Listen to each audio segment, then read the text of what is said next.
Salaried class employees have a lot of complaints about the taxes they end up paying every year. And their take home salary or in hand salary is low. Do you have the same complaint? We are back with a new Nuskha in this episode of Finance Kings.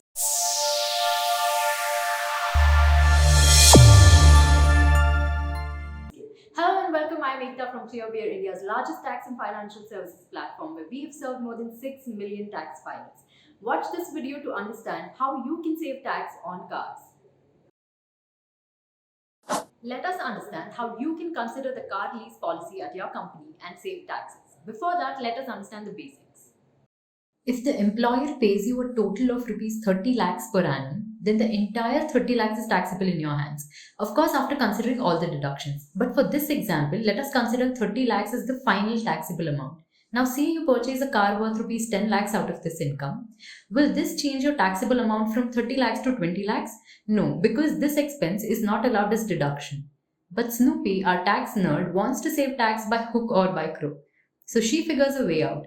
She asks her employer to pay her only 20 lakhs and pay the rest 10 lakhs for her car directly, thinking she will have to pay tax on only rupees 20 lakhs. But little did she know that there is a section called 1724 under the Income Tax Act which says that any amount which is paid by the employer for the benefit of an employee shall be taxable as perquisite. So both 20 lakhs and 10 lakhs will be taxable for you. So the entire 30 lakhs is taxable in your hands. But in a few cases like cars, you can save taxes through this route. Say you get this car under the car lease policy of the company, then the lease rental, generally called as EMI, will be reduced from your salary income of 30 lakhs. Therefore, your taxable income will reduce and you will end up saving 30% on the total EMI paid during the year. Let's understand this better with the help of numbers.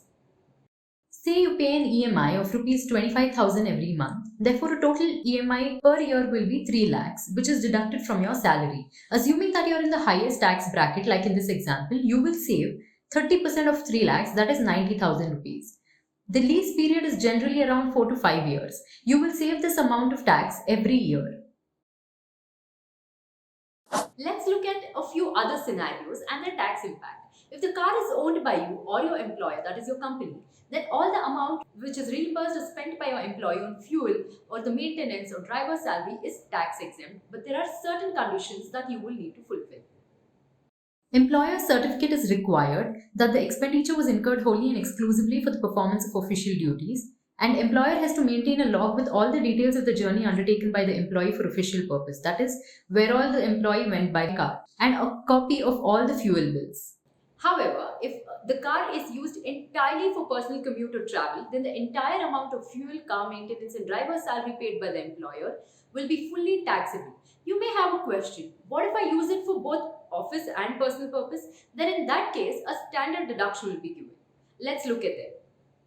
In case your employer does not reimburse those expenses and it is met by you, then the perquisite amount will be 600 per month for a car having engine capacity up to 1600 cc and 900 for a car with an engine capacity more than 1600 cc.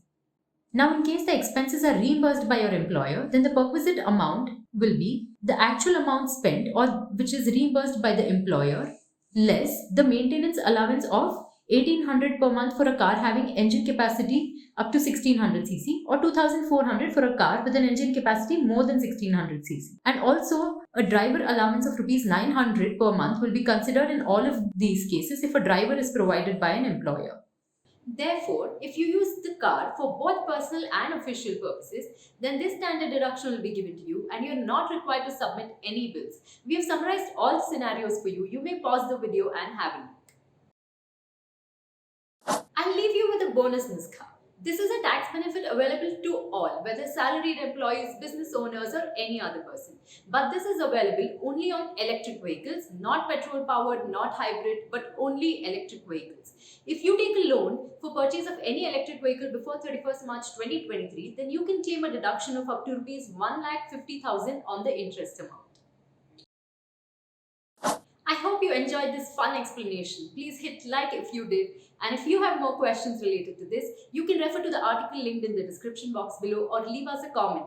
We'll get back to you shortly. Please do like, share and subscribe to our channel and stay tuned for more such informative videos. Thank you and bye-bye.